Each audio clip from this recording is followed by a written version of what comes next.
and mourning. Throughout this vast land, Hindus and Muslims seek safety in new surroundings. Peace-loving people, theirs is the real tragedy.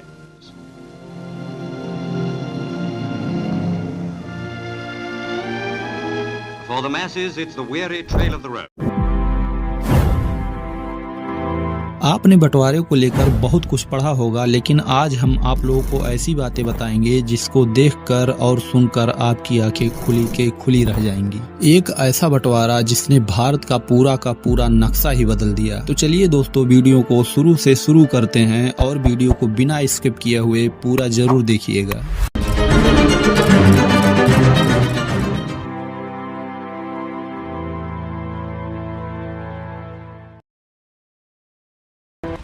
क्या आपको दोस्तों पता है जिसने भारत और पाकिस्तान का बंटवारा किया?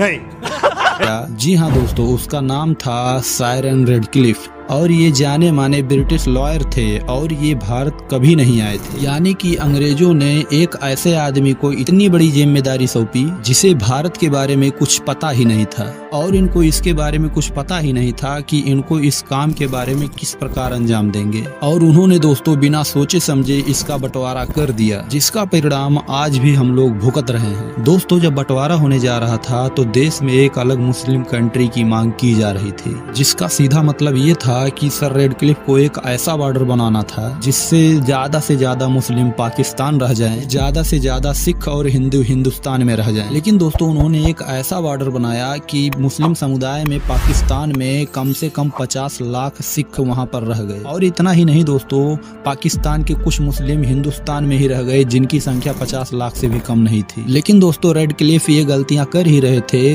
लेकिन उनको क्या पता था कि इस गलती की वजह से कई लाख लोग मारे जाएंगे। दरअसल रेडक्लिफ ने दोनों देश के बीच के बंटवारे की एक फाइल बनाई थी। उसमें इस बात को लिखा था कि कौन कहां पर रहने वाला है, लेकिन उसने इस फाइल को खोलने में देरी कर दी और रेडक्लिफ ने ये रिपोर्ट आजादी के 2 दिन बाद यानी 17 अगस्त 1947 को लोगों के सामने पब्लिक की, जिससे पूरे देश में एक अफरा तफरी का माहौल बन गया और इनकी एक ही गलती की वजह से लाखों लोग मारे गए। लेकिन दोस्तों सर रेडक्लिफ को यह बात पता था कि वो गलती कर रहे हैं, लेकिन इसी गलती की वजह से उनको कितना रुपया मिलने वाला था इस बात का अंदाजा आप बिल्कुल नहीं लगा सकते। और इनको इस बंटवारे के लिए उसके टाइम यानी 1947 के टाइम 200 पाउंड दिया गया।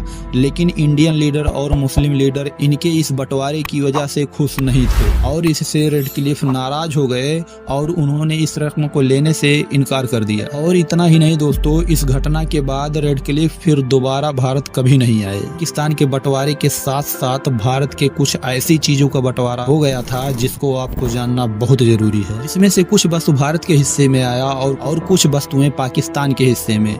लेकिन इन बंटवारों को लेकर यानी सामानों के बंटवारों को लेकर दोनों के बीच में एक महाघमासान विवाद भी हुआ। लेकिन दोस्तों एक चीज ऐसी भी थी जिनको लेकर कभी भी झगड़ा नहीं हुआ था, वो चीज थी शराब। यानी शराब के लिए मुस्लिम में बैन रहता है और मुस्लिम लोग इसको लेने से इनकार कर दिए और यह शराब इंडिया के हिस्से में रह गया। लेकिन दोस्तों इस विभाजन का शुरुआत कहां से हुआ था, इसका जवाब ठीक से कोई सही से नहीं दे पाता। लेकिन दोस्तों कुछ इतिहासकार ऐसे मानते हैं जब साल 1905 में बंगाल का विभाजन किया गया, तभी उस टाइम देश के विभाजन की नींव रख दी गई थी। और भारत और बांग्लादेश का विभाजन यानी बंगाल विभाजन उस समय धर्मों को लेकर बंटवारा हुआ था हिंदू और मुस्लिम के बीच में। और यहीं से दोस्तों अंग्रेजों ने विभाजन की नींव की शुरुआत की। भारत और पाकिस्तान का बंटवारा 14 अगस्त सन 1947 को हुई थी, लेकिन भारत और पाकिस्तान का बंटवारा सन 1948 में होना था। लेकिन ऐसा नहीं हो सका।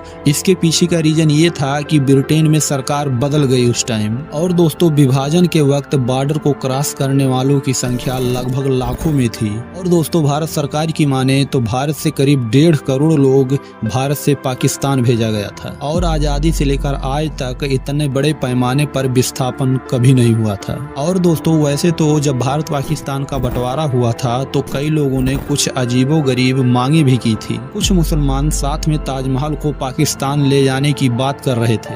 और उनका कहना था कि आखिर ताजमहल को मुसलमान बादशाह शाहजहां ने बनवाया था और इसीलिए इसको पाकिस्तान में होना चाहिए। इतना ही नहीं दोस्तों, और यहाँ पर हिंदू के साधु भी जिद पर अड़ गए थे कि सिंधु नदी भारत का है और सिंधु नदी जहाँ पर बहती है वो भारत का हिस्सा है, क्योंकि भारत की संस्कृति सिंधु, गंगा और सरस्वती के किनारे है और यहीं पर ये फली और फूली है। और दोस्तों, भारत का और पाकिस्तान का जब विभाजन हो रहा था उस समय गांधी जी नेताओं के साथ नहीं थे और वो देश के चुनिंदा नेताओं में से एक थे जो देश में जगह जगह पर हो रहे विवादों को शांत करने की कोशिश कर रहे थे। कोलकाता में उस समय सबसे बड़े दंगाई के बीच में गांधी जी उस समय खड़े हो गए थे और दोस्तों उनका सम्मान इतना था कि दंगा उनके जाने पर ही शांत हो गया। और साथ ही दोस्तों, जिस समय पाकिस्तान अलग हुआ था तो पाकिस्तान का खुद का अपना कोई करेंसी नहीं था और साल 1948 तक पाकिस्तान वाले इंडियन करेंसियों पर अपना मोहर लगाकर चलाया करते थे और 1948 के बाद पाकिस्तान में पाकिस्तानी करेंसी का इस्तेमाल होना शुरू हो गया और उस नोट पर दोस्तों मोहम्मद अली जिन्ना का फोटो था।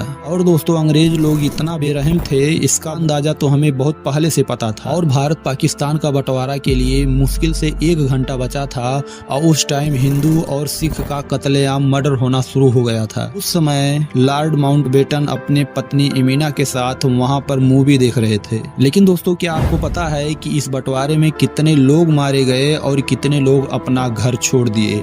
इसके बारे में कोई फिक्स डाटा तो नहीं है, लेकिन दोस्तों हम आपको बता दें लगभग 2 लाख से लेकर 20 लाख लोग मारे गए, इस बात का अंदाजा अभी तक किया जाता है और करीब 1 करोड़ 40 लाख लोगों ने अपना घर छोड़ा था। अगर दोस्तों आप इंडिया और पाकिस्तान के किसी भी हिस्से में हो तो कमेंट बॉक्स में जरूर लिखिएगा और हमारा यह वीडियो अच्छा लगा हो तो वीडियो को लाइक करके चैनल को जरूर सब्सक्राइब कीजिएगा और बेल आइकन को दबाना बिल्कुल मत भूलें ताकि हमारा आने वाला हर वीडियो आपके पास पहुंचता रहे।